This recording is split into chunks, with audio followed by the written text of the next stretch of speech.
Good morning. Welcome to the cool panel with the edgiest presenters of gender, sex, and power. We love them. I'm going to introduce each presenter in turn. So let me start with Jack Downey, who's our first presenter, is the John Henry Newman Associate Professor of Roman Catholic Studies at the University of Rochester. In June of 2015, Fordham University Press published his work, The Bread of the Strong, Lacouturisme and the Folly of the Cross, 1910 to 1985. His next book, A Burnt Offering, Self-Immolation, Martyrdom, and Horror, is in progress. Today he'll be giving a talk called The Heretic Jim Poole, Asceticism and Abuse in the Alaskan Missions. Thanks, Jack.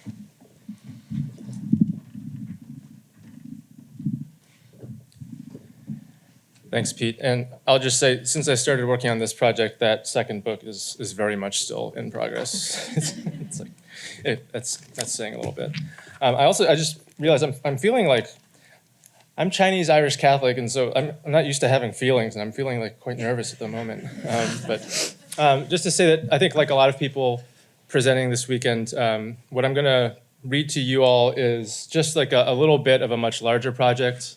For me, I've been working on the Alaskan missions and trying to think about them as kind of like sites of extraction. If we're talking about like harvesting souls or spiritual transformation for the missionaries themselves.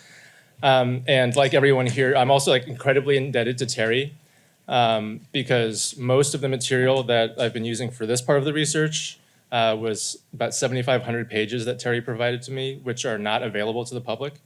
And the archives, the Jesuit archives in particular that I've been working with over the past like 7 years have gone through like really wild variety of accessibility from 7 years ago when you could get in and you were in a relatively small archive at Gonzaga with a person who'd been working with these archives for a very long time, who's very personable and helpful, to the entire Alaska archive being closed after some revelations came out a few years ago, closed to anybody for anything who wasn't a Jesuit, to now they've been relocated to St. Louis and they're more open than they were a couple of years ago, but not as open as they were 7 years ago. And in any event, none of the materials that I've been looking through about James Poole were accessible to me at any point in time in the last decade. So this is stuff that like I'm not supposed to have. And I think there's a larger question about what that means for researchers, but also just accessibility in general. So in midsummer 1960, when daylight hours at his post along the coast of the Bering Sea topped 18, a seasoned Segundo Gerente penned an alarming letter to Paul O'Connor, consultor and treasurer for the Society of Jesus' Oregon province. Gerente, a Spanish Jesuit, had become enthralled with Alaska as a young seminarian precisely because of the hardship that it promised. His imagination was fired by visions of himself dying a martyr in some remote frozen desertscape. But as he closed in on his third decade in the missions, he found himself not only still amongst the living, but headed for a write-in seat in the Alaska House of Representatives. Whatever sweet release of a heroic death he had aspired to as a teenager had been replaced by the nagging anxieties about things at the nearby St. Mary's mission, which had spiraled way out of control. The new superior, Jim Poole, seemed dead set on building a personality cult around himself, populated almost exclusively by Indigenous schoolgirls and characterized by a schizophrenic combination of frenzied sexual tension and rigorous sacramental practices. Gerente, some 20 years Poole's senior, had recently given a retreat at St. Mary's, which he had used as an opportunity to investigate. This is a little bit from his letter. While I was at St. Mary's, I had the chance to see for myself and confer with those living there. It is my belief that Father Poole has embarked in a carefully studied plan whereby he, far from returning to normalcy as you and I understand it, is determined to make his policies stick and to win followers so that in due time, a strange school of thought may be firmly established.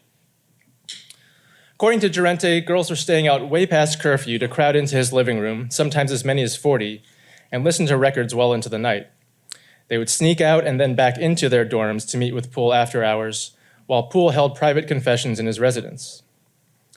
And while this disturbed Gerente in his own right, he was doubly concerned that Poole used these conventions as a pretext for moral entrapment, including coercing girls into admitting to sexual things that they had never done, such as bestiality, masturbation.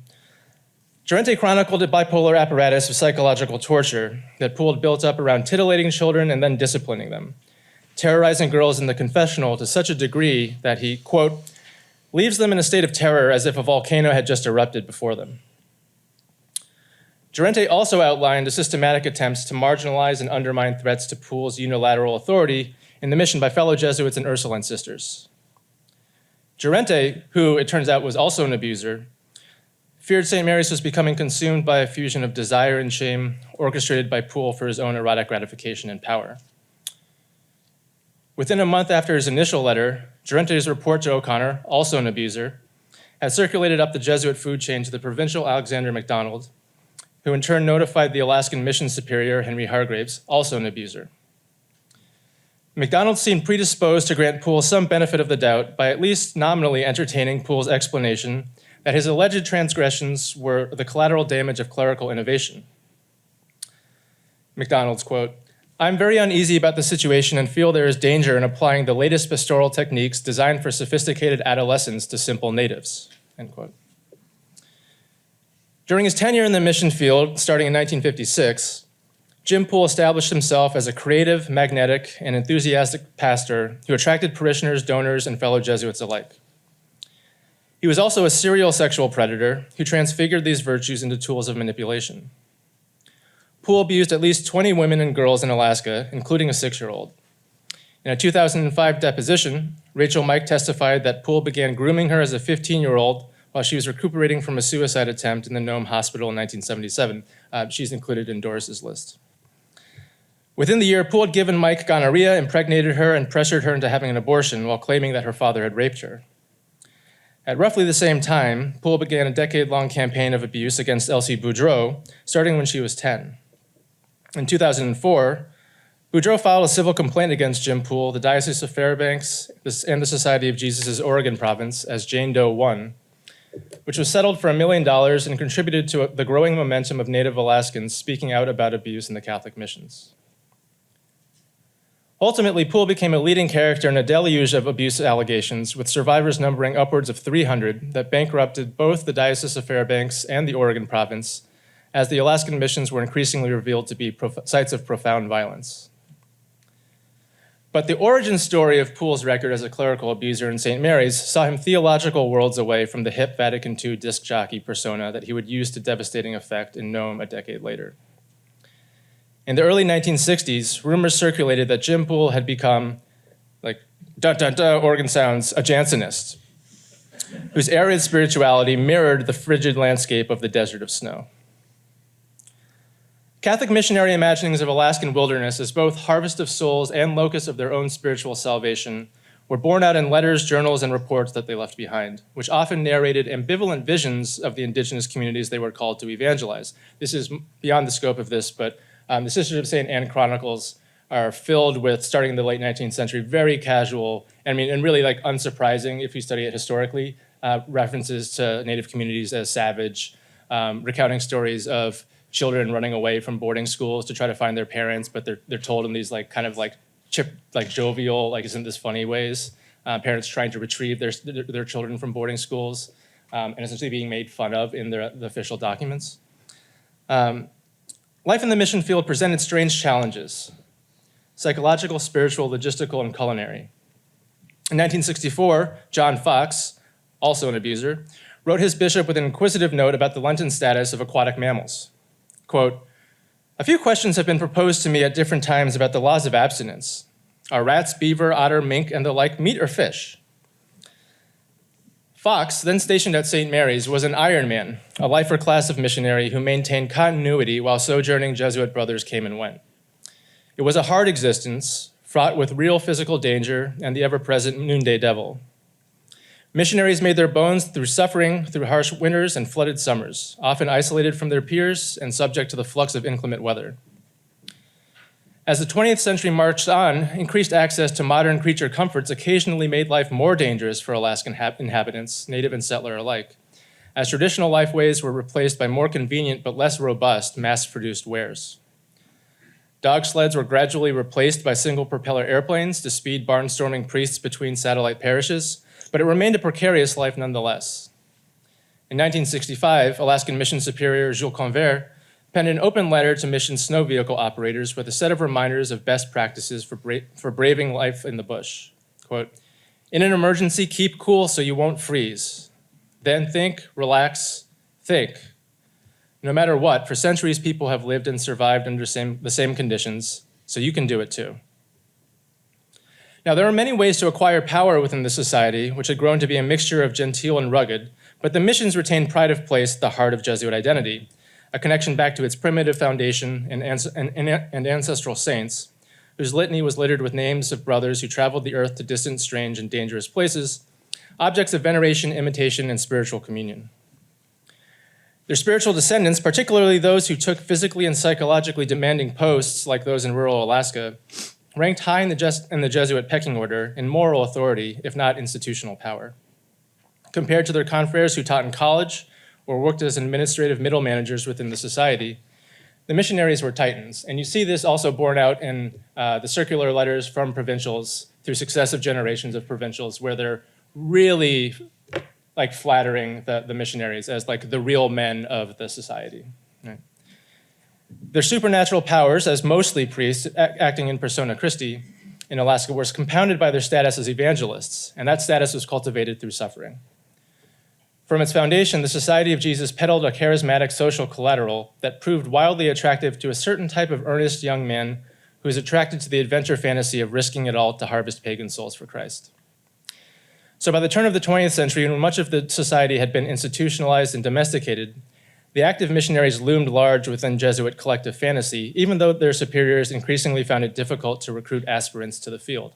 So one of the things that you see is this dichotomy between the lip service that's paid to the missionaries as like the real Jesuits and the like real inability for provincials to recruit new Jesuits to come to this field. In some cases, like with Poole, this is used as cover for not removing people from locations where they're said to have been issues because they can't find someone to replace them.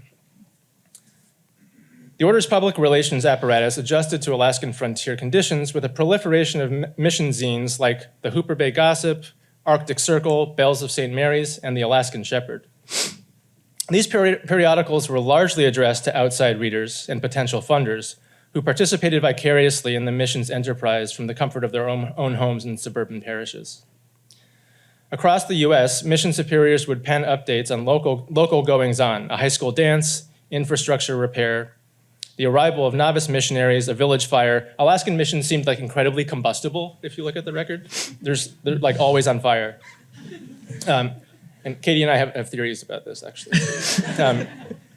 There were also pensive meditations on the missionary vocation, perhaps a profile of an Indigenous middle school student, a recap of a local feast day celebration, and funding appeals, which subsidized mission operations, making up for often insufficient institutional resources. Going back to the 1960s, as General Superior of the Jesuits in Alaska, Henry Hargraves was not simply Jim Poole's immediate boss. It had been his decision to install Poole to succeed him as St. Mary's Superior. And at all points during Poole's time at St. Mary's, Hargraves acted as an advisor, ally, and apologist, both aiding Poole's attempt to consolidate power in the mission and running interference with Poole as gossip about his confessional practices at St. Mary's wafted into the higher reaches of the Jesuit ecclesiastical network. In the missionary ecosystem, gossip was the currency in which information was traded. It was a conductor of both information and power. But there were multiple, sometimes competing channels of gossip. Children gossiped with one another about Jim Poole's peculiar, scary, weird practices in the confessional. In other cases, gossip socially isolated those children whom Poole targeted for abuse. Fellow Jesuits and the Ursulines would gossip about liberties Poole was taking with the children's clique that had formed around him. They gossiped to Gerente, who gossiped to Paul O'Connor, who gossiped to Alexander MacDonald, who worried that Gerente would also gossip to other people, which led MacDonald to gossip to Hargraves. Hargraves, ever optimistic about Poole, was quick to dismiss Gerente, the St. Mary's children, and the Ursuline sisters' complaints as gossip, the hyper-emotional and petty musings of children, women, and foreigners. This is like very explicit in the letters.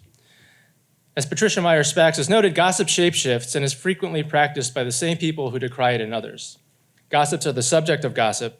Children's gossip about Poole protected some of them from him, but the very fact that it was designated gossip trivialized it as it was reported to Poole's superiors, thus protecting him from them.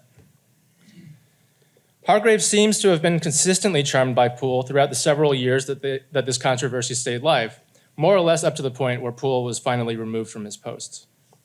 Although he was accused of instituting Jansenistic sacramental practices, infrequent communion, and surgically precise confessional inquiries, Poole's explanation that probing children's supposed sex lives, he believed that Native American children were chronic masturbators, like chronic masturbators, were part of a new experimental methodology that seemed to suit Hargraves just fine. Hargraves seems to have taken Poole at his word that his intentions were pure and was quick to dismiss Gerente's reports as the idle talk of jealous nuns, immature children, and his own hyperbolic tendencies.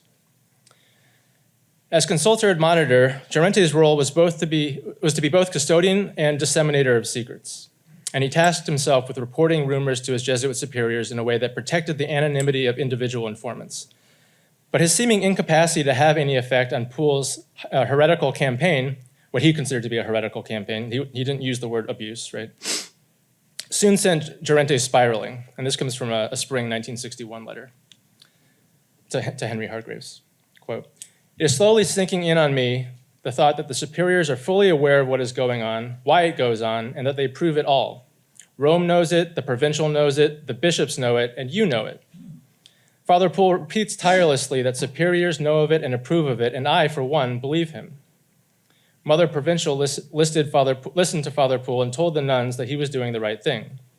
She had told previously, or Mother General was told by the assistant, Father Small, that Father Poole is a very zealous and spiritual man. Roma lacuta est, causa finita est. What can I do but wash my hands and change the subject?" Now, Jim Poole was never formally disciplined for abusing minors at St. Mary's. Rather, it was theological error, his reputed Jansenistic sacramental tendencies, which centered around the confessional nonetheless, which saw him removed in 1964, as the Jesuit coadjutor Bishop Fairbanks, George Boileau, wrote the Oregon Province's provincial, suggesting that he be moved closer to Fairbanks or even farther afield. Ultimately, for a very short time, Poole left Alaska altogether and posted up at the Jesuit High School in Portland, Oregon. Now, teaching teenage boys in Portland was decidedly not what Poole had discerned as his vocation, and after a single year of waiting and complaining constantly complaining, the letters are really, in addition to the fact that I don't like this person, they're incredibly tiresome to read. And he's always consistently talking about, he uses the language of pruning, actually, which I'm very interested in ascetical theology, so he's very constantly using ascetic language to discuss his exile in Portland. Poole, but after a single year, Poole was given the clearest to return to Alaska. Jim Poole's second tour in Alaska was an opportunity for self-reinvention. After a brief stopover in Barrow, Poole moved to Nome in 1966 and soon rose to national prominence after founding KNOM Radio Mission, which broadcast a steady diet of rosary prayers, Indigenous storytelling, and Peter Frampton. For a time, he became a poster child for the new Catholic cool, a cultured missionary in one of the most isolated corners of the earth, fusing the resilience of a classic dog sled apostle with Vatican II progressive sensibilities. In 1978, a People magazine profile titled, this is a long title, "Western Alaska's hippest DJ is Jim Poole S.J. coming at ya with rock and roll and religion," which described Father Jim, as they called him, as a national treasure, evangelizing more through charm and personal magnetism than dogma. Poole was an icon of fusion between adornamented Catholicism and contemporary US pop culture. In Nome, Poole envisioned a more egalitarian church that dispensed with hierarchical pretensions and the tiered ontological status of clerics as wholly other, above and apart from their flock. In contrast, Jim Poole was fun. He hosted movie nights at his residence for the Nome Mission School children, chaperoned school dances, and sought out troubled youngsters for special attention. All of these were sites of abuse, turns out. He's also vocally committed to dismantling old Catholic traditions of sexism and body hatred, including seemingly his prior Jansenistic confessional scruples that contrasted with his more permissive peculiarities at St. Mary's. Throughout his time as Nome Superior, Poole maintained a rotation of sexual relationships with lay volunteers at KNOM and the local hospital and women religious and even a Presbyterian minister's wife, some of which were later revealed to be abusive. In both psychiatric interviews and court depositions, Poole would claim again and again and again that his actions were actually ministerial and utterly devoid of erotic desire on his part.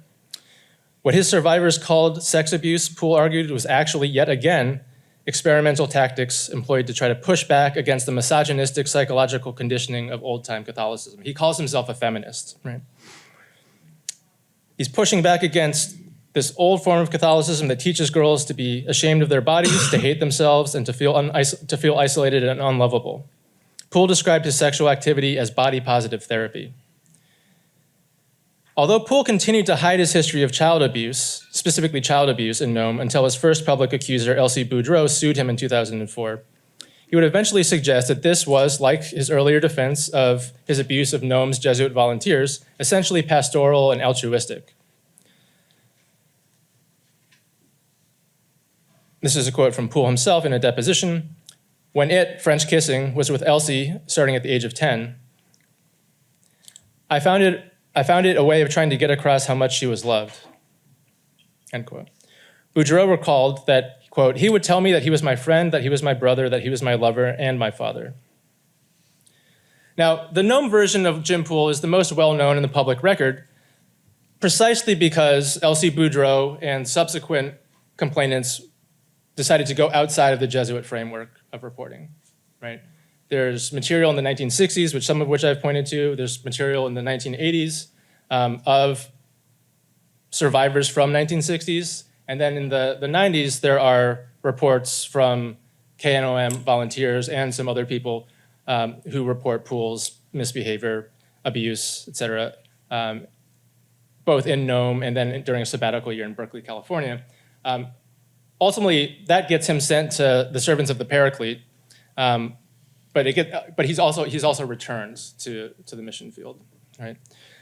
And I think I'll just have a couple real quick points. I think one of the things that I'm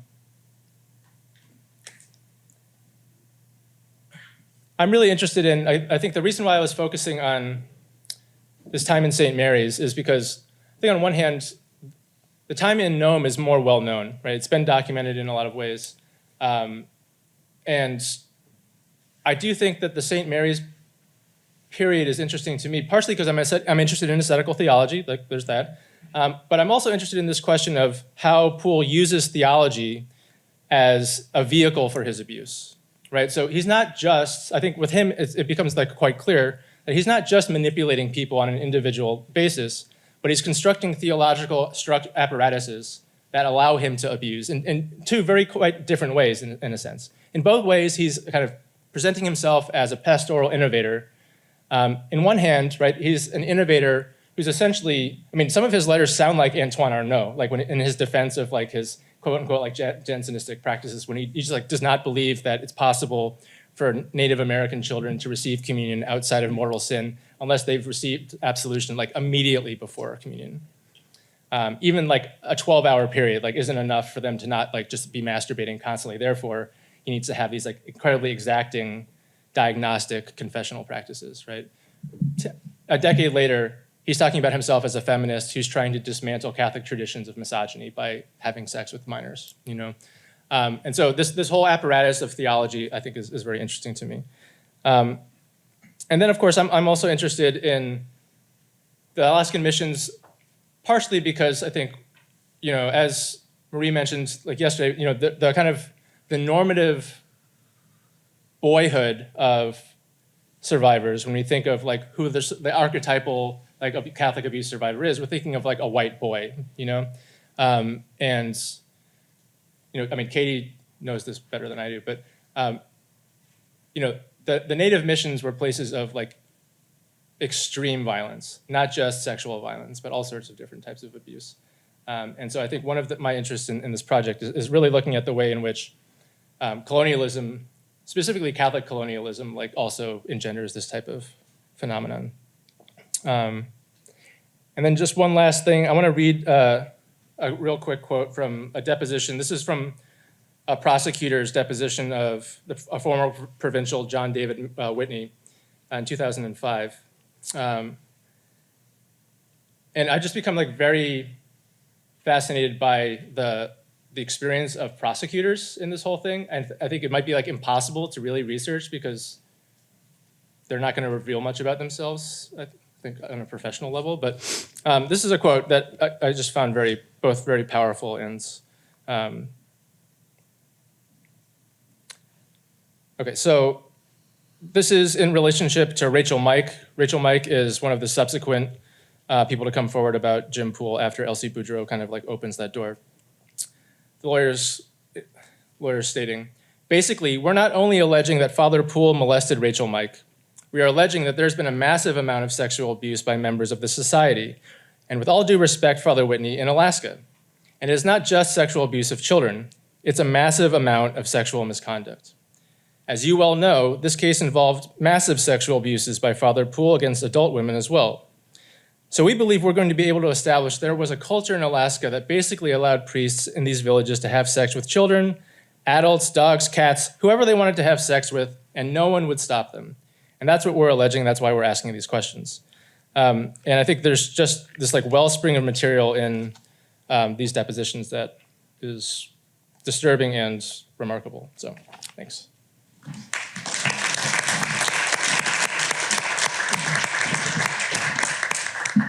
Thank you, Jack. Our next speaker is Kathleen Hoelcher, who is an associate professor of American Studies at the University of New Mexico, where she holds the endowed chair of Roman Catholic Studies in the Religious Studies program. Her book, Religious Lessons, Catholic Sisters, Public Education, and the Law in Mid-Century New Mexico, was published by Oxford University Press in 2012. Her current projects include work on sexual abuse in the Catholic Church, particularly in the context of U.S. Indian missions. And her paper is titled Priest Abuse After the Boarding School, Spiritual Dialogue, Sexual Exploitation, and the Limits of Native Recognition at Vatican II-era Catholic Missions. Thank you very much.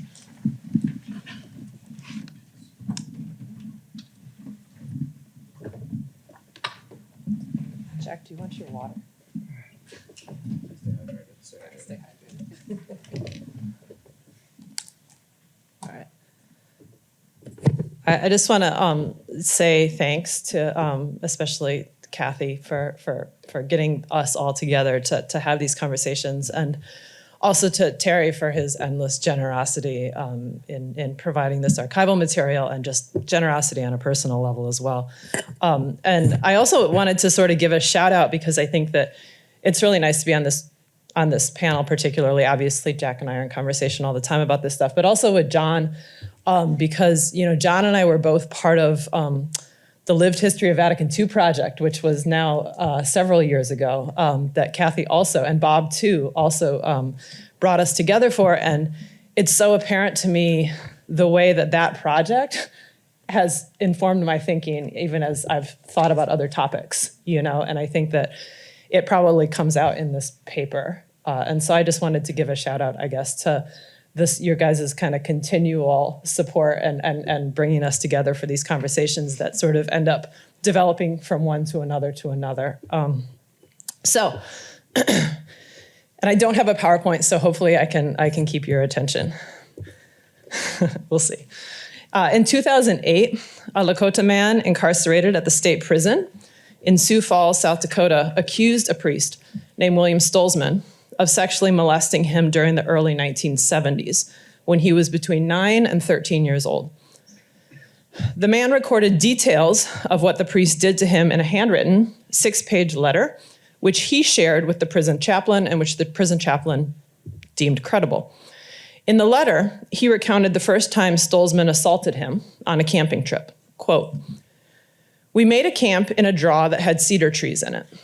We didn't have tents, so we used the trees for them. I remember being scared of coyotes, so I put my blankets by Father Stolzman. That night, while we were sleeping, I felt someone touching my penis. I grabbed his hand and looked at him. He said he thought something crawled in my blankets, and he didn't want me to get bit by anything." The man went on to recall other places where Stolzman assaulted him as a boy, including in the rectory. He repeated justifications the priest used in these encounters. Once, Stolzman insisted he needed to check the boy's penis to see whether it was clean and circumcised. Another time, he masturbated in front of the boy, telling him, quote, he was showing me what was going to happen when I became a man. He also remembered an episode in the priest's office during which a Catholic sister walked in on the pair. Quote, "She's seen what happened, but turned and left, like she didn't see what was going on." At the time of this accusation, which was again in 2008, William Stolzman was a priest in the Archdiocese of St. Paul in Minneapolis. During the years of the alleged abuse, however, during the early 70s, he'd belonged to the Society of Jesus and had worked on and around the Rosebud Reservation in South Dakota as part of the Jesuit St. Francis mission there. Stolzman served as a pastor, but he was best known, both on the reservation and also among his fellow Jesuits, as an organizer of interreligious dialogues. During the 70s, Stolzman led regular gatherings that he called medicine men and clergy meetings. During these meetings, and there were 85 of them over the course of several years, this was no small initiative, Jesuit priests joined with Lakota traditional knowledge keepers, most of who were also Catholic, to discuss Lakota objects and ceremonies and to explore resonances between Christianity and Lakota spirituality. Eventually, during the 80s, Stolzman published a book that he titled The Pipe and Christ. And in the book, he offered his own theological reflection on Christian Lakota dialogue based on the meetings he facilitated at the Rosebud during the 70s. But then there's the alleged abuse during the same period. And it's not only Stolzman. At least 7 Jesuits of Stolzman's generation at St. Francis Mission have been accused by Lakota men and women of sexually abusing them when they were minors. And in addition to these complaints, there are hints in the archive, as frustratingly incomplete as that archive is for us historians, that priests having sex with Native youth on the reservation and in its border towns during the 60s, 70s, and 80s was more widespread than that. As a case in point, even Father Bernard Fagan, who served as the Jesuit superior and the director of St. Francis Mission from 1969 to 1976, so right during this time period, he would later self-disclose what he called, quote unquote, exploitative habit of paying people he called Native girls. We don't know if they were minors or not, but Native girls. He self-disclosed an exploitative habit of paying Native girls for sex during the late 70s and early 80s. When I learned about Stolzman and Fagan and other priests who were accused of abuse at St. Francis Mission during this period, it was the timing, the setting of this behavior in the 1970s especially, that struck me first. When we, as historians of Catholicism, talk about clerical abuse during this decade, during the 70s, whether it's on a national or a global scale, we often invoke the descriptor Vatican II or post-Vatican II to offer some context. As William Stolzman's experiments in interreligious dialogue suggest, Vatican II is also relevant to locating abuse on the reservation during the 70s. At St. Francis, like at other missions, Jesuit forays into interreligious dialogue were an extension of the consular document Ad Gentes, which urged missionaries to undertake, quote, fraternal dialogue with non-Christians. Indeed, one of Stolzman's fellow Jesuits, who was not himself on the Rosebud, praised the clergy and medicine men meetings as exemplary of the, quote, dialogical attitude sweeping U.S. Catholic missions in the decade after the council. But there are also other local historical currents and events to consider. On the Rosebud, to cite one example, those experiments in dialogue were also, at the same time, and quite explicitly, attempts to neutralize the appeal of the American Indian movement, particularly among Lakota youth, and to counteract its anti-Christian brand of liberationist politics, which included calls for the expulsion of missionaries from native lands as part and parcel to its envisioned revival of traditional spirituality. So this interreligious dialogue was very self-consciously, very explicitly trying to head off the militancy of the American Indian movement. It's also significant that Stolzman and his contemporaries were at St. Francis while the mission school there was changing in big ways. Between 1967 and 1975, the same years that Stolzman was abusing his victim, the residential portion of St. Francis School was phased out. In other words, it stopped functioning as a boarding school. And during this period, the Jesuits ceded control of the school to a community corporation, Sikangu Oyate Ho, authorized by the Rosebud Sioux tribe to hire its teachers and manage its affairs. In other words, the school was turned over to the tribe. Actually, the Jesuits deeded the land and the buildings back to the tribe during this period. And in fact, it was Bernie Fagan who oversaw those changes and who, by all accounts, worked tirelessly to make them happen. I think that's true. This historical correspondence, I think, is interesting, given what we know about clerical abuse in Indigenous communities, namely that it often correlated historically with boarding schools. The Canadian Truth and Reconciliation Commission, for example, found, quote, an appalling level of sexual abuse in the predominantly Catholic-run residential school system in Canada. And in US Catholic boarding schools, it was, as far as we can tell, the same.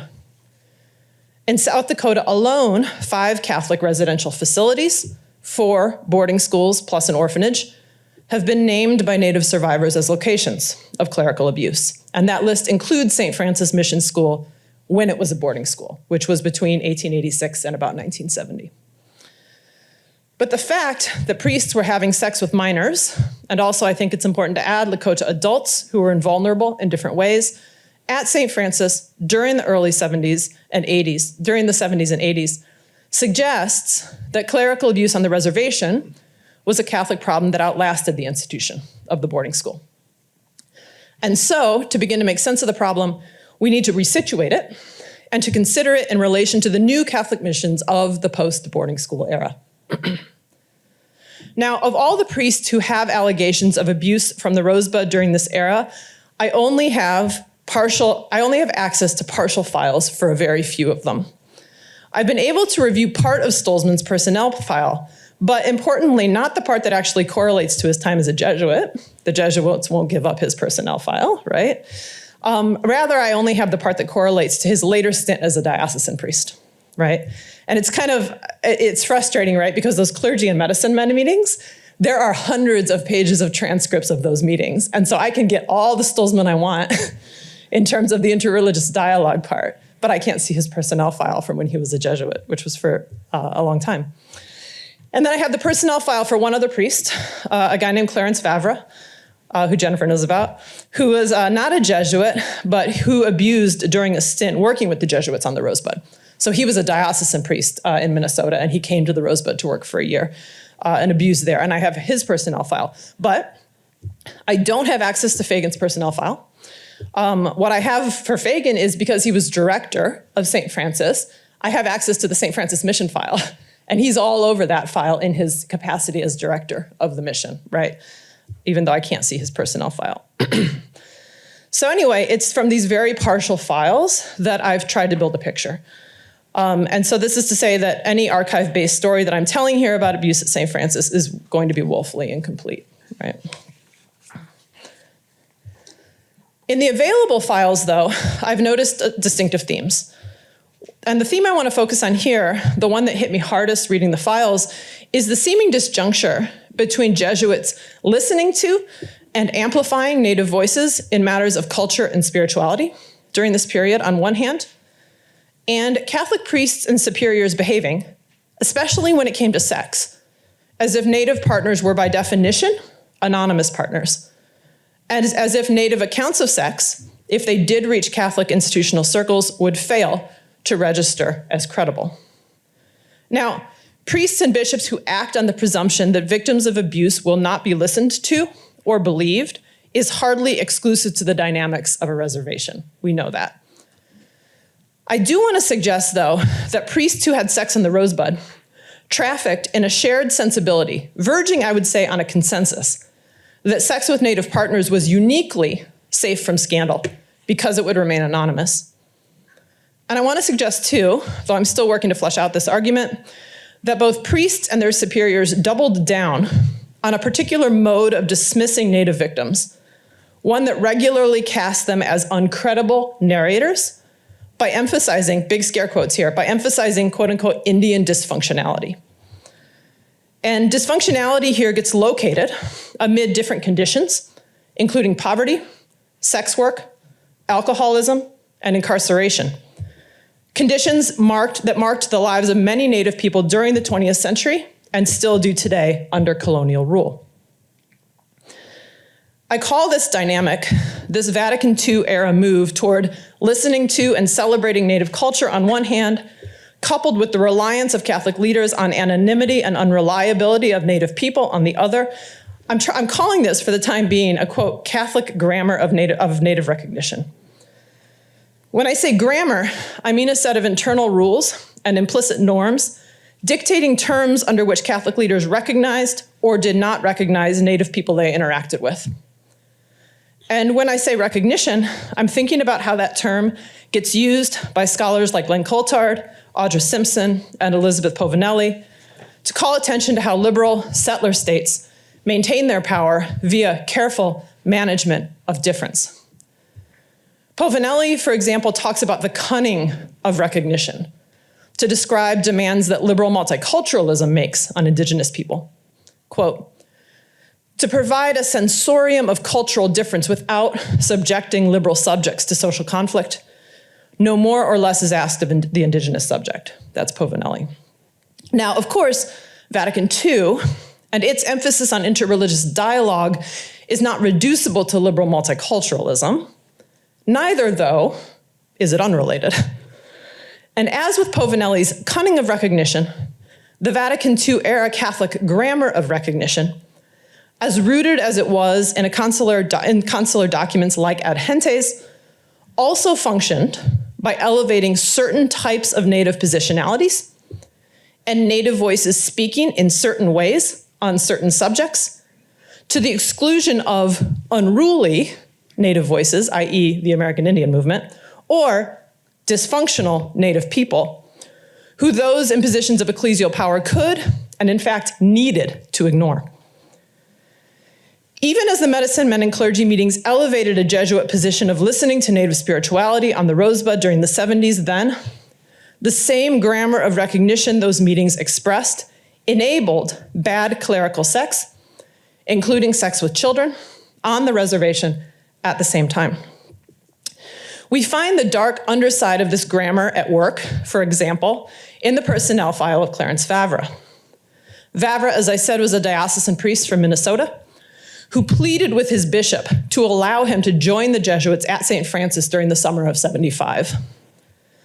Vavra had been a suburban pastor, but now he expressed interest in, quote, the imprisoned, the problem teenager, the poor, the colored, and, quote, especially American Indians. That's the language he used to appeal to his bishop to go to the Rosebud. His bishop obliged him, and Vavra stayed on the Rosebud for the next 11 months. While he was there, the priest, quote, befriended Lakota young people, and he had sex with at least 3 of them. These friends of Clarence Vavra included a boy.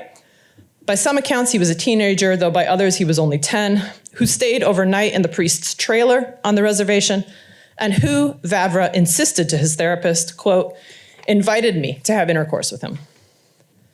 They also included a Native man in his 20s who, in Vavra's own words, quote, had been abused by inmates while in prison and was an alcoholic and who therefore didn't mind sharing his body with others. Now, before he left for the Dakota Plains, Vavra had habitually visited gay bathhouses in downtown Minneapolis. Years later, he'd defend his behavior on the Rosebud by appealing to the safety, in his mind at least, of a parallel arrangement that also, like the bathhouses, guaranteed anonymous sex. The sex Vavra had on the reservation, he insisted, had, quote, come to light only because he himself had told his therapist. His Native partners never spoke up, Vavra would remind his bishop in a letter, quote, at no time was there any public scandal surrounding these incidents. A similar logic shows up in Bernie Fagan's own self-disclosure, his made to a superior rather than a therapist, about the Native girls he paid for sex in South Dakota border towns. Fagan expressed shame for, quote, taking advantage of vulnerable persons, his language. But at the same time, he shared his appreciation for the silence ensured by the vulnerable social position of the girls, quote unquote, girls he hired. Quote, I was very much aware of the danger of scandal if the situation became public. Fortunately, it never became public to a noticeable degree. I'm grateful There was no public notice of my sexual acting out on the Rosebud Reservation. And finally, we can return to Stolzman's story, or more accurately, to the story of his victim, the man who wrote that 6-page letter. In 2008, the same year the man wrote the letter, it reached the Archdiocese of St. Paul in Minneapolis. After reading it, though, the vicar general there, a priest named Kevin McDonough, concluded the Archdiocese lacked sufficient evidence to launch a formal investigation against Stolzman. When he justified this decision, McDonough cited, among other factors, the victim's incarceration. Quote, "The complainant was in prison at the time he made the complaint," McDonough observed, quote, "which raises some concern about his reliability." And so, Stolzman was allowed to minister publicly for another 7 years. He was eventually investigated, but only because his personnel file, a lawyer leaked his personnel file, and it showed that there had been previous accusations about child pornography in there, right? And so, McDonough's dismissal of Stolzman's accuser isn't the only example, unfortunately, of Catholic institutional representatives raising the specter of Native dysfunctionality to justify ignoring allegations of abuse. Something kind of similar shows up, for example, in the 2010 hearings that took place before the South Dakota Senate Judiciary Committee, and which resulted in the passage of a bill restricting South Dakota's statute of limitation for civil abuse litigation. South Dakota is one of the only states that actually got a more restrictive statute of abuse limitations after the clergy sex scandal broke. In those hearings that preceded the bill, passage of the bill, an attorney representing St. Joseph's Indian School, which is run by the Congregation of the Priest for the Sacred Heart, repeatedly characterized, before the Senate Judiciary Committee, repeatedly characterized Native would-be plaintiffs as uncredible. And he did so by arguing they were motivated by get-rich-quick schemes. Now, in her book, Dying from Improvement, Shireen Razik notes what she calls an unvarying pattern in Canadian government inquests into Indigenous deaths in state custody. Again and again, Razik points out, inquests emphasize the disordered bodies and lives of Indigenous men and women who die in state custody. Their, quote, fatty livers, mental illness, alcoholic belligerence, rather than the roles of state actors in their deaths. This is Razik. In every instance, state accountability receded the more that details about physically and emotionally ravaged Indigenous people came into view. When inquests instruct us in the pathologies of Indigenous peoples, states provide themselves with alibis, not only for inaction, but also for crimes of overt violence, end quote. So what I'm suggesting here is that a parallel discourse of Native dysfunctionality runs through the archive of clerical sexual abuse at the Rosebud, and I suspect, though I haven't done the full research yet, at other missions too. And that in these Catholic contexts, this discourse has produced similar effects, excusing bad behavior among priests on the reservation, and later offering alibis for institutional inaction. Father Stolzman, quote, told me that if I told anyone about the abuse, no one would believe me, his victim recounted.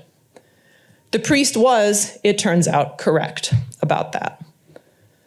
To conclude, we should consider this situation a situation in which the same Jesuit who built a reputation from listening to Lakota medicine men, abused on the premise that no one would listen to a Native kid, as something more than the hypocrisy of a bad actor. Rather, it accords with a Catholic grammar of recognition alive at St. Francis and other Vatican II-era Catholic missions to Indigenous people.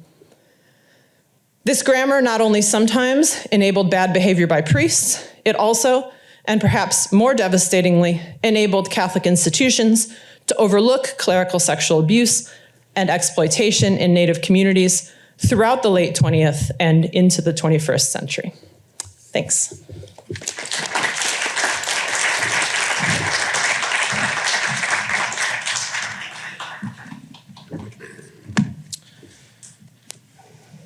To introduce our final presenter, John Seitz.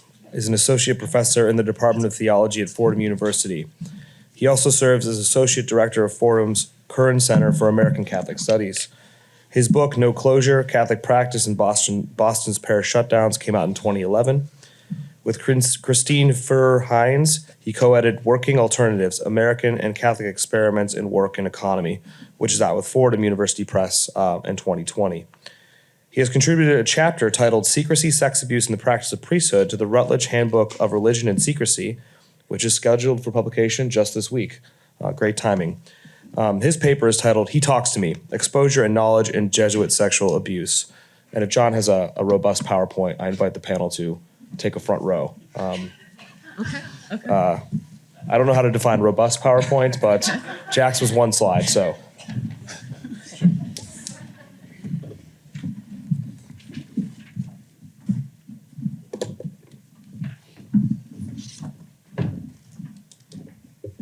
Hi, everybody.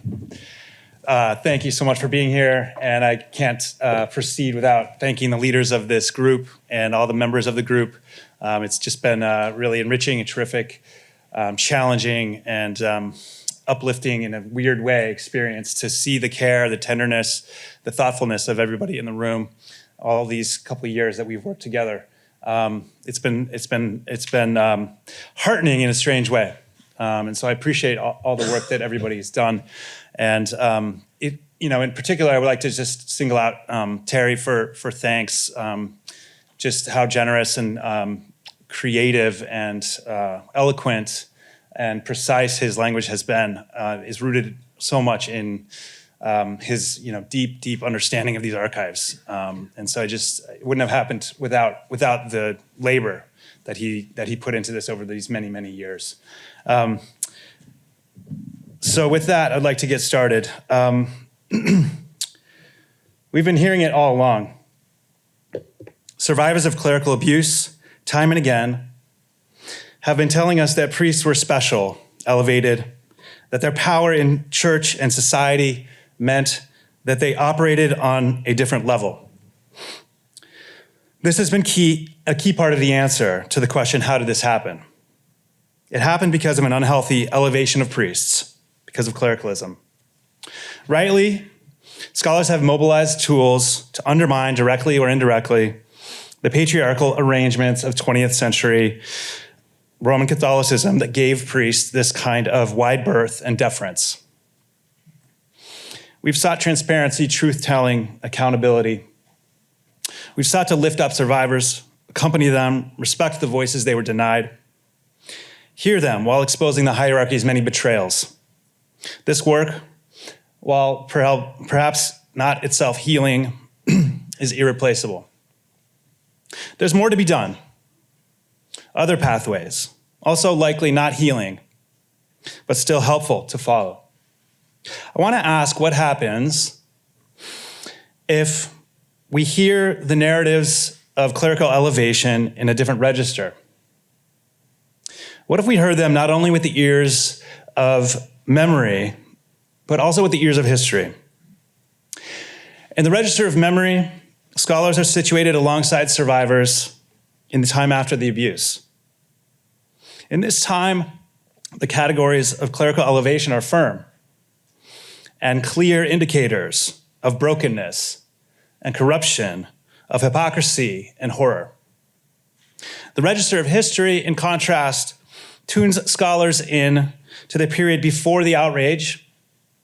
With an historical sensibility, we can take these stories as evidence of a religious field in which families, bishops, priests, and priests' future victims sought, using what they were given from the world around them, to carve out meaning and assert control in the flux of their lives. Clerical elevation, I want to argue today, was part of that effort. It was not a horror or a sign of brokenness. It was a feature of Catholic religious life through which Catholics harnessed divine power into their lives. That does not mean that it was not confusing and troubling and problematic. As you know, this conference and the broader project it culminates has the title Gender, Sex, and Power. And what I want to talk about today, I realize that I am mainly tackling the third of those categories of those terms, power, without at all diminishing the importance of the other categories of analysis. I'm seeking a way to add another layer to our ability to think about Catholic power. I'm trying to talk about why priests have so often been elevated in Roman Catholicism, despite critiques of priestly elevation that popped up from its very beginnings and have never stopped. The question and the approach, which is about what Bourdieu would call a religious field, concerns the social production of priesthood and its powers. We've heard already from many of my wonderful colleagues work that highlights priests' and bishops' agency in the exploitation of their power. Indeed, my own work, from which this more theoretical talk springs, details those abuses in the case of two Chicago Jesuits. But here I want to offer different tools to think with. To elicit, as I just did, a period before the abuse is a bit misleading. I'm not evoking some kind of Edenic scene of harmony, nor do I pretend that clerical abuse has not always been with us. No.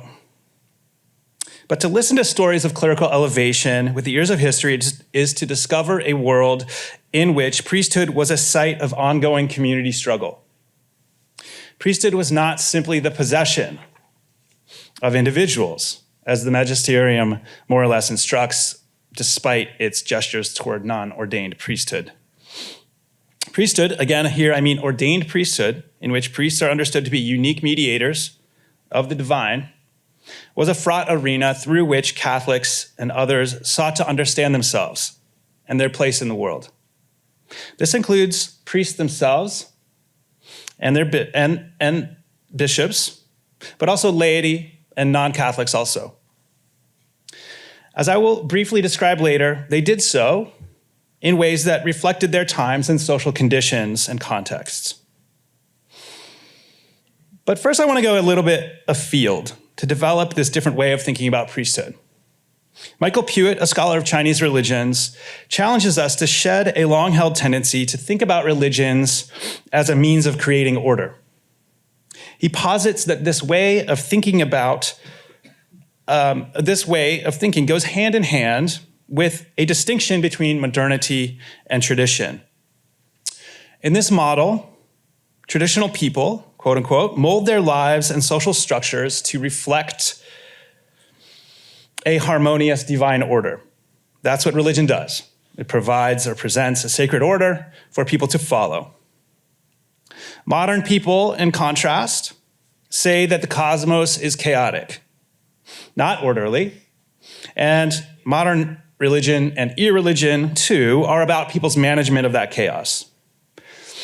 Drawing on examples from Chinese religions, Pewt rejects the tradition, modernity, chaos, order binaries. They are detached, he thinks, from much of what happens in much of religious life around the world and throughout history. The binary, he's suggesting, is more about what scholars need than about empirical research. In the Chinese practices Pewt lifts up, rituals and other religious practices are not about molding oneself and one's community to reflect a sacred harmony, but are instead a continuous, never complete process of wrangling dangerous and highly capricious demons and ghosts so that they will favor you and your family. Chinese religions, long considered by Western scholars to be the epitome of traditional, involve a wholly different dynamic. The divine, he writes, is a product of human ritual, not the other way around. Their practices little resemble the humble effort to mold oneself so as to mirror an eternal harmony. Like Chinese religions in the Western imagination, Catholicism has often been considered quintessentially traditional, one of modernity's others. Arguably, it is priesthood that's been the key marker of Catholics' traditionalism.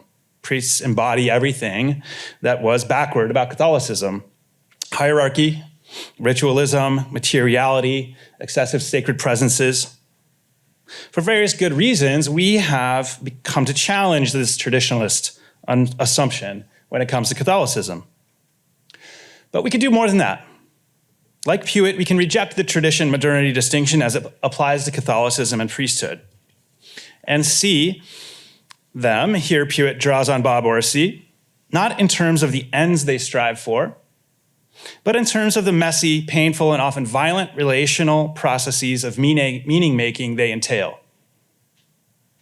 So I think what I'm saying is I wonder if we too often succumb to the tradition-modernity binary when we adhere only to the register of memory in our accounting of narratives of clerical elevation and stories of abuse. We may unwittingly position abuse survivors on an evolutionary scale. We may deploy their memories of clerical elevation to put them in the category of new moderns, folks who used to be traditionals. Sometimes, our way of defining how religion works, what it's all about, strongly implies that we never quite really say that it was being traditionals, quote, that put them in the line of fire in the first place.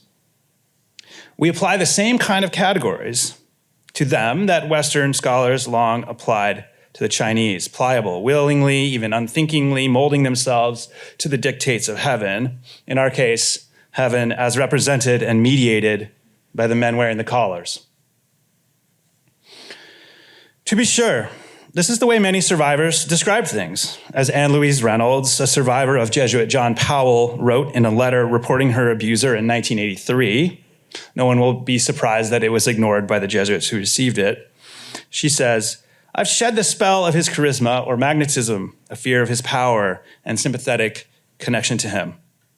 Or as a survivor of the abusive Jesuit Donald J. McGuire put it, "Now, whenever I look up at a priest saying mass, even my own brother, who is an ordained priest, I see him and it makes me sick to my stomach."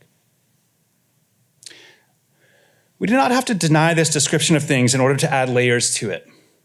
With Pewt, we can challenge the binary when it comes to thinking about priesthood and its relationship to abuse. Priesthood was not a matter of social order, the traditionalist way of explaining it, to which, quote, the people simply had to mold their lives in order to be in line with heaven. Nor was priesthood, as reformers want it to be in a modernist vein, the equal possession of all, who are, with their universal priesthood, empowered to tackle the world's chaos, using their freedom and their will. Priesthood was, instead, a messy and often painful and uncertain relational node in the process of meaning-making. Priests were like the dangerous and highly capricious demons and ghosts and ancestors whom Chinese religious practitioners aimed continuously, meaning never fully successfully, to contain, cajole, and domesticate in the service of a good and meaningful life. Their danger and their power could not be disentangled. Like the ghosts and ancestors in the company of priests, the world could be other than it was. Life could take on different meanings and value. Sins could vanish or come into relief. Grace could be found or denied. Places and times could become charged with holiness or stained with pretension. Thinking about priesthood in this way will make us better equipped to understand contexts of abuse. Stories of clerical elevation will no longer be signs of a lamentable traditionalism, but instead can provide a witness to the fraught push and pull of Catholic meaning-making. Let me provide an example. Donald J. McGuire was a known abuser for his entire Jesuit career, which lasted 46 years from 1961 to 2007. When he was finally kicked out of the Jesuits and held to account in court in 2007, one of his victims, a boy named Dominic, came under McGuire's control at age 13. The priest abused him emotionally and sexually for 3 years, beginning in 1999. His story is as harrowing and sorrowful as many of the others we have heard, targeting the vulnerable, exploitation of confession, emotional blackmail, bullying, gaslighting, misogyny. In a 2008 trial, lawyers for McGuire produced a document with which they wanted to muddy the waters and possibly exonerate the priest. It was a note from 18-year-old Dominic to McGuire. It read in part, "Life is such an adventure, and one I'm truly happy to share with you. You are that great father in my life, and I'm sorry if in any way I haven't treated you as such at any time. God has given us 4 years together, and it's God's will, and he only knows how many more we will share together. You are my best friend, and one I truly love. The truth shall set us free, but it sure can be a hard thing. The defense lawyer's point hinged on the letter's timing. Dominic had explained that McGuire's abuse had already ended by the time the letter was sent. Father's Day, 2005. Why, the lawyer wondered. If the boy had been so harmed by McGuire, did he express these feelings of deep affection and love? And why, only 2 years later, did he then file suit against the priest? The obvious and enraging implication of this defense was that Dominic was broke and could not resist a chance at a payday, however embarrassing the trial would be for him. But we might quickly reply, if Dominic did not right away understand the depth of the harm McGuire had inflicted upon him, was he thereby prohibited from coming to terms with it and seeking to address it later?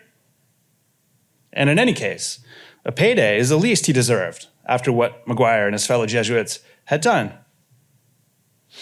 As sleazy as the defense's argument was, and as quick as our rebuttals might come, it does pay, and not for the reasons the defense lawyers suggested, it does pay to dwell on Dominic's letter and even its timing after the end of the abuse. Though one could certainly imagine psychological explanations for what's happening in this letter, we do not necessarily need them in order to make sense of it. If we put in play the model of priesthood I've laid out, priesthood as a social practice in which priests are dangerous and capricious sacred beings in need of domestication in the pursuit of a good and meaningful life, Dominic's letter reveals a young man, an abusive priest, wrapped up in the pain-filled process of late 20th century Catholic Jesuit meaning-making. On the brink of separation, he was heading off to college. Dominic was working to contain and control the priest's power and charisma, keeping it flowing in his life. He flattered McGuire, acknowledged his own shortcomings, spoke to the precariousness and difficulty of their relationship, and expressed hope for abiding closeness. It was not just a love letter, or perhaps this is what love letters do. It was also an attempt to channel, manage, and marshal the power of the priesthood toward a meaningful life. That it did not produce a meaningful life is vitally important. Most of all, of course, for Dominic, but this should not wholly distract us from its process of trying. The power of the priesthood, as Dominic seems to have engaged it, reflects his historical context and Jesuits' assertion of agency within it. Since the interwar period, Jesuits had begun putting more and more weight on the idea that they were special on the landscape because of their unique tools of intimacy. Jesuit priesthood increasingly meant special powers to expose and truly know others. I'm thinking here of the kinds of training in self-exposure Jesuit novices experienced as routine during McGuire's novitiate in Milford, Ohio. In the 1940s, the boys were expected periodically to partake of humiliating public confessions and to receive public fault-finding from their peers. Or we could think of the increasing emphasis at Jesuit universities since the 1930s on the slogan cura personalis, care for the whole person. This self-consciously Latin phrase aimed to assure donors, parents, and students that, in the word of one of Fordham's former presidents, Jesuit education was all about the, quote, concern, care, attention, and even love of the teacher for each student in an atmosphere of personal trust. Because of the priests who ran them, students at Jesuit colleges would not be a mere number or a body in a seat, they would truly be known. Or we could think of the approach of McGuire's Chicago Jesuit contemporary, John Powell, also a serial abuser. His best-selling self-help books insisted that healthy relationships hinged on raw honesty, a willingness to speak from the gut and expose deep and secret feelings. This was also the way he talked to his victims. Or we could turn again to McGuire, who chastised a set of parents who were worried about his power over their boy by insisting that he alone, not the parents, not even the diocesan priests they brought in, had access to the boy's inner world. I know your children don't talk to you, he mocked, but your son, he talks to me. Knowledge, exposure, and intimacy were exciting, exhilarating possibilities grafted onto the Jesuits in the mid-20th century. They were made more exciting by the idea that closeness to a priest promised closeness to God, promised, that is, a meaningful life. They were also dangerous, volatile tools. The tension in these parents' confrontation of Maguire and the tension we sense in Dominic's letter witness to their awareness of the danger of the practice of priesthood. It witnesses as well to the inextricability of the danger and the appeal of that power. Maguire's abusiveness and even the cover-up of it are not a matter of straightforward clericalism. The elevation of the priest in the situation was part of a religious field. It was a thing that people disciplined by a religious habitus learned to want to have there. It was a site of promise, of possible contact with a realm beyond this world, a scene, as Simmel describes, the realms of secrecy, where unknown depths and unpredictable flourishing lay in potentia.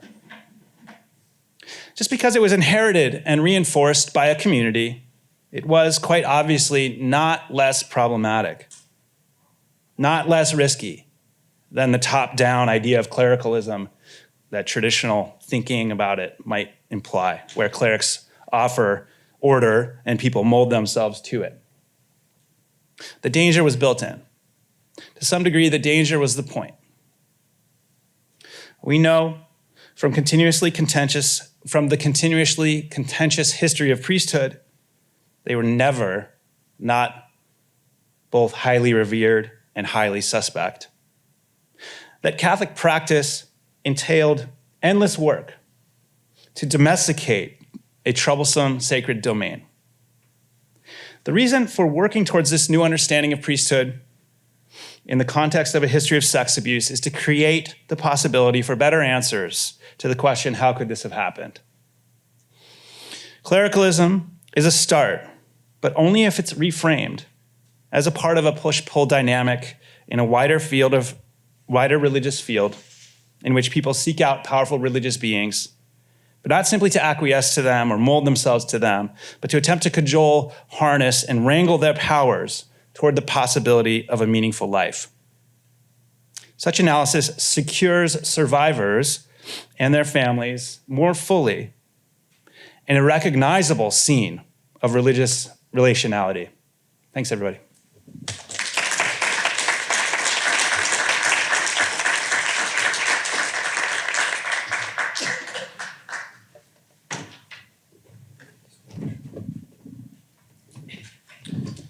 Great.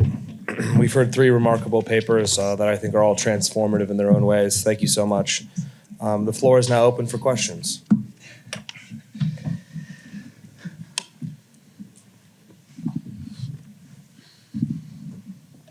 Tom, please.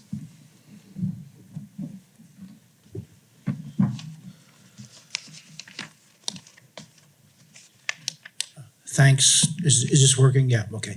Another three great papers. The Jesuits have come up a lot today, and when I think of Jesuits, I think of their founding and the Counter-Reformation. And behind a lot of this, I hear a pivot point in the 16th century. And I'm wondering how much of the problem that we see, and that as we understand it historically, needs to be cast not only in terms of 19th or 20th century, but a longer history that goes back to the Protestant Reformation and the Counter-Reformation. As a French historian who works in the 19th century, the phrase that you have all heard at some point is clericalism. There is the enemy, from Gambetta. And there's this long history of this critique, and I think it goes back to the early modern era. So I wonder if you could reflect on the deeper or longer historical context for the problems that you've so beautifully identified.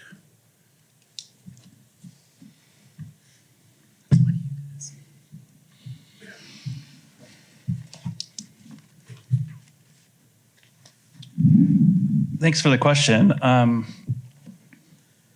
The deeper and longer history of the problem, from my vantage point, has to do with just a steady awareness of, by Jesuits, but also among others, of the risks that priesthood entailed, and a continuous effort to try to contain that risk and channel its powers in productive directions.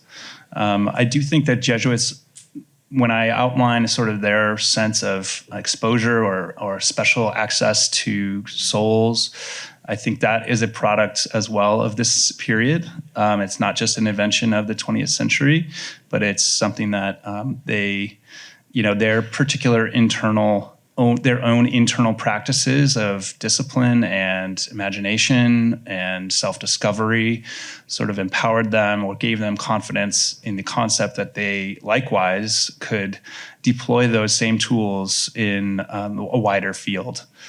So their own focus on self and the need to and the empowerment that focus enabled for them to personalize missions and personalize conversion, personalize formation and training. I think it plays out in the 20th century in these particular ways. It plays out, I would add, across different kinds of Jesuits, right? There aren't just one kind of Jesuit in the 20th century, as we know, and the two that I feature in my study are very different in terms of their theology, in terms of whom they're reading, how they're talking about the soul, how they're talking about sin, but they both hinge their missions and their projects on this idea of exposure and their own unique capacity to work with exposure.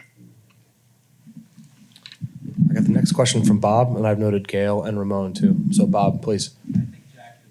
Oh, sorry, Jack. My apologies. I mean, just really quickly, I think one of the things that I'm particularly interested in is essentially the Jesuit concept of evangelization, like as it informs their mission, right? And obviously part of this has to do with clericalism, but I think it also has to do with how missionaries envision their relationship to Indigenous peoples. And I mean, I'm looking at Alaska specifically, partially because it's kind of like late stage colonialism in terms of the Catholic Church doesn't really get to Alaska until the 1880s.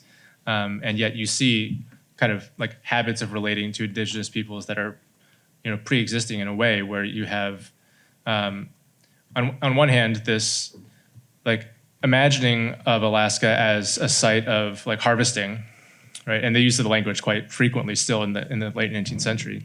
But then also as a place for like the transformation of the missionary himself. And there's this other way of talking about Alaska as like the desert of snow. I mean, they're really like going back to like the early Christian fathers kind of like language. And it's a mystical place, right, for one's own spiritual transformation, one's own ongoing conversion, but then also essentially like the extraction of pagan souls for Christ. And so I think that's in my mind, the connection to the historical kind of like quote unquote like primitive Jesuit, mission in terms of like that element. Bob, please. Sure, if you can project. So the Donatist controversy has been hovering in my mind throughout much of these last 2 days. And I wonder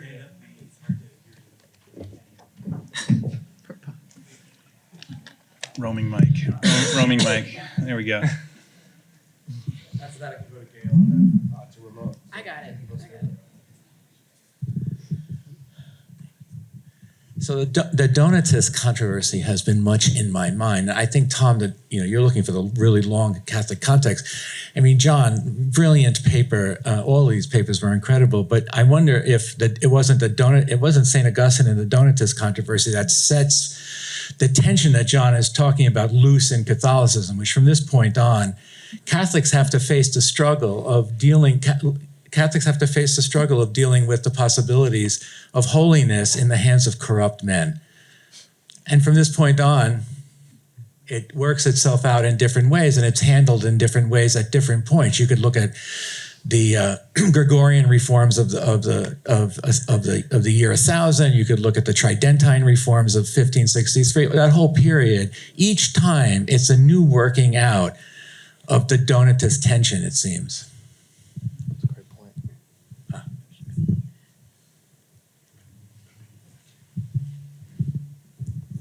Well, where you guys are going, you went way back. I want to go way focus on a question about the 60s and, well, specifically the 60s and 70s.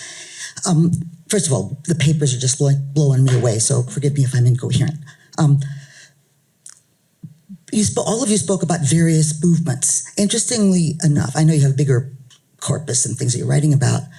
If you will, the mystical aspects of the sexual revolution for many people at the time, right? If you were there, you recall. Sex is truth, sex is real. It's like, it could be almost like LSD. I mean, it's where I was at. You know what I'm trying to say? Seriously, blows your mind, open you up, make you real. As most of you know, this in some ways catalyzed feminism as an opposition to the sexual revolution. We sometimes think of it as different, but from Hefner up, a lot of women said, no, I'm not that, right? But this is before, what you're looking at for the 60s and 70s is before that happens, right? Before people start, was it Susan Brown Miller just begins to start talking when men, women, and rape. Rape is a matter of control. Rape is a matter of power rather than sexuality and free, right? And out of that comes the movement to take a look at child sexual abuse, right? That's the history of it, right? So I guess I'm wondering what you might get, and you can say nothing, it's complicated enough already, it's rich enough already, which I understand. But if you were to look at your Jesuits coming to the North, looking at the schools, talking to, helping the spiritual development of children by abusing them as part of this kind of secular culture, right? Which I'm sure they account. Do you know what I'm trying to say? I mean, not to blame secular culture because it goes back and forth, but they're claiming that part of it, and it's all over. And I mean, in some ways, that's another, if you will, Creole. Just as the Indian Catholic Creole would be one type of Creole, the sexual liberation and Catholic could be a different kind of Creole, and I'm wondering if your people might be speaking it. Does it make any sense? Yes, thanks. I don't know if I have a direct answer, but I would just say that, there's been some really good work. I think Mark Rifkin and Scott Morganson both have thought about the way in which parts of the sexual revolution of the 1970s, particularly the gay liberation movement, adopted a kind of playing Indian sort of aspect, right? And a sort of romanticization, a kind of colonialist romanticization of Native people as like non-heteronormative, right? And I think, I don't have enough evidence to like bring that in real strongly, right? But you feel, I think in Vavra's case, and I don't know how politicized he was, right? But I don't have evidence of that. But you see shadows of that, I think, in the archive, which I kind of speaks a little bit to what you're talking about. I mean, I think in my case with Jim Poole, I mean, I think your point is like really well taken in terms of especially his like second act, as it were, right? And Pete's paper made me. I mean, I'm thinking a lot about subjectivity too, right? Because there's a lot of material that gives his voice between his letters, his psychiatric files, et cetera, for decades, and it's unclear to me currently, like exactly like how conversant he was with quote unquote secular stuff, being as he was like not physically close to it for most of the time. He was in rural parts of Alaska. Whether or not there's like actual things that he was reading or encountering, or if it was like an impressionistic kind of thing. But he's very clearly, by the time he gets to Nome in the late 60s and early 70s, like building a theology of kind of like liberation through sex positivity. At least that's how he's framing it. Now, whether or not, I guess with the subjectivity question, there's always the question in my mind about like, is this like bullshit, or is this real, right? And I think with him, he's very, in some ways, like unapproachable. His interior life is unapproachable in some ways, right? Because even as he doesn't admit to abusing minors until the 2000s, and he kind of dupes his psychologists, or at least the psychologist feels duped after this comes out. Psychologist also ends up being disgraced because he's videotaping women in the bathroom of his office. But there's a question about. He also discloses that he's self-delusional, right? And so it's very hard for me to figure out like what there is there, when I'm looking at some of his materials. Well, John Powell, one of the Jesuits that I worked with, tried to understand. He was very conversant with secular discourses around human flourishing in a 1960s psychological vein.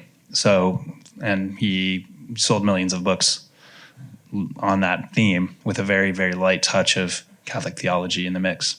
But certainly, created a marriage or a creole between those two discourses of Jesuitness and human flourishing and certain kinds of contemporary secular psychology. I was born and raised in New Mexico, and since the 1930s, New Mexico has vied with Mississippi as one of the poorest states in the Union.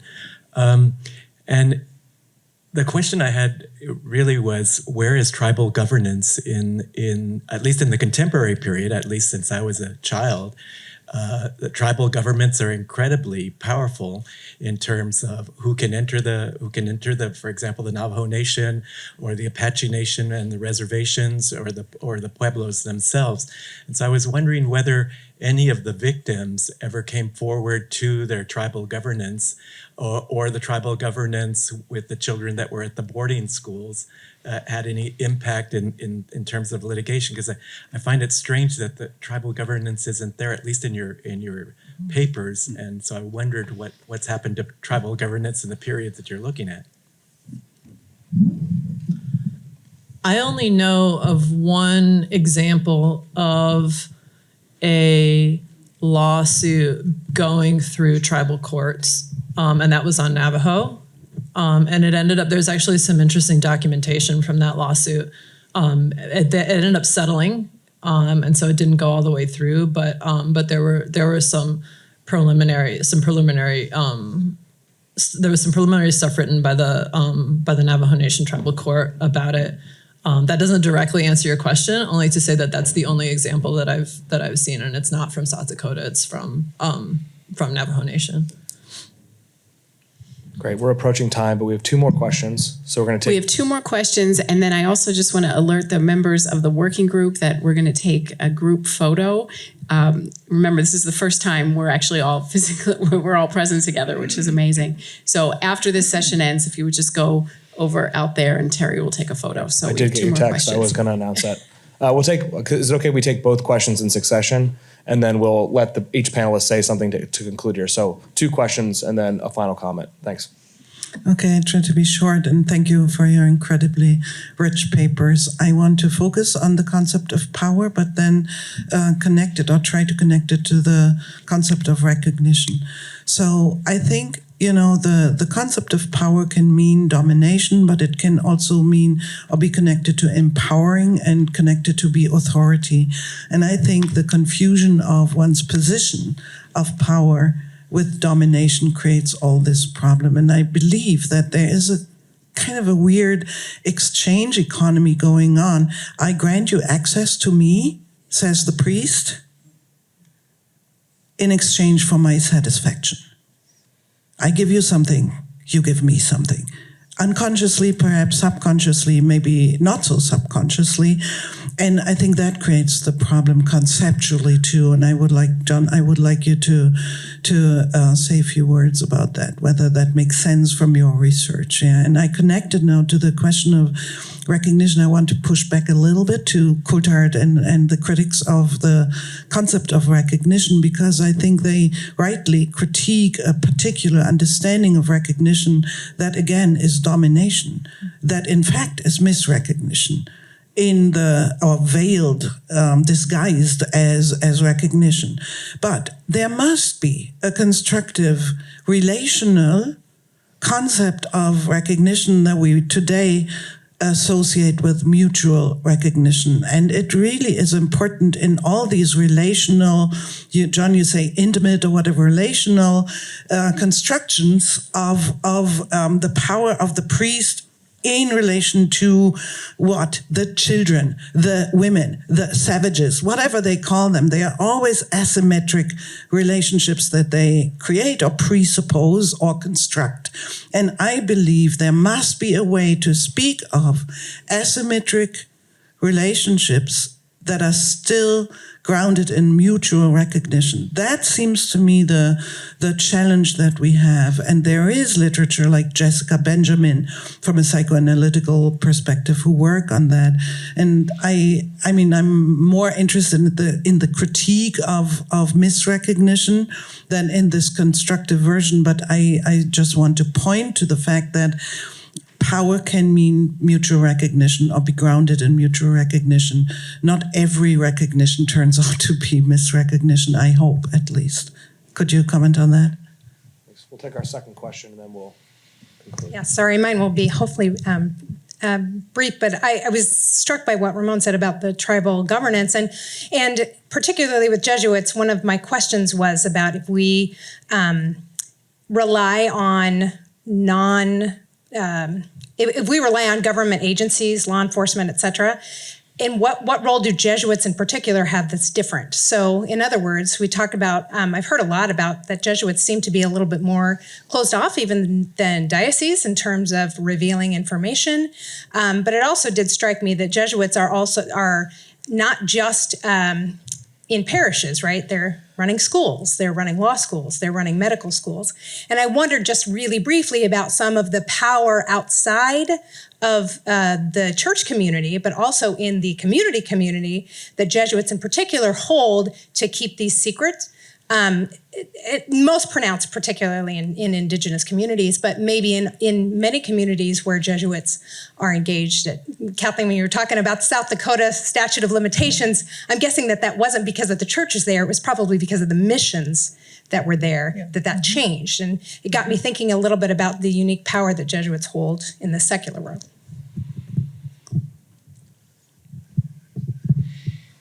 I guess I'll try to tackle the question about power. I agree with you that I think it's, interesting and possible to think about asymmetry with respect or mutual understanding or something. And I think that is an ideal that the church has articulated in various settings, in various ways, that is part of different kinds of theology of the priesthood. But what I am noticing or thinking about is the way that ideal is so precarious and filled with pitfalls and tensions and uncertainty. And so I think it's good to be reminded of it and to lift it up and to hold it for our recognition and attention. But it's also really important to not ever fall asleep on the idea that is absolutely aspirational and hugely difficult and hugely there's lots of evidence that doesn't play out, I guess is what I want to say. And so that's where I focus my attention. Do you want to tackle the judgment? I mean, I think there's where'd you go? Oh, hi. Sorry. I mean, there's so much to say, and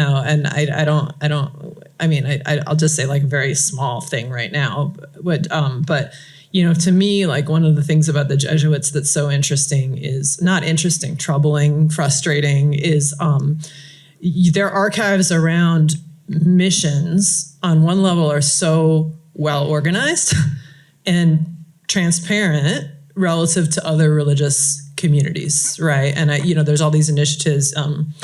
Patrick knows as well, but there's now these initiatives about looking into the Jesuit mission records around truth telling, around boarding schools, right? And there's Red Cloud, which used to be Holy Rosary, which is the other big former boarding school in South Dakota. They just put out and this is a tribal initiated initiative, right? But a job search for a researcher to go into the Holy Rosary records and sort of find stuff about Holy Rosary, which is now Red Cloud. And in that job description, one of the things that it says, the language in the job description is they're going to look for evidence of sexual abuse, right? But we don't have access to the personnel files. And I think there's this way in which that, there are so many records that the Jesuits are making available. It kind of distracts from this huge body of material that we don't have access to, right? And where if you're going to look for evidence of sexual abuse, you're not going to look in the mission record. Well, maybe you'll find something there, maybe, but you're probably not going to find it in the mission record. You're going to find it in personnel files, and those just, that 50-year rule is still, as far as I can tell, very much intact. That's what the archivist has told me. And so it doesn't really answer your question, but it's just like one small bit of frustration that I have when it comes to the Jesuits specifically, even though my frustration runs deeper when it comes to other religious communities, Jack, final word? I can't follow that. Okay. Before we thank our wonderful panel, let me just say we will reconvene here at 2:30. But now let's thank these wonderful presenters for this incredible research.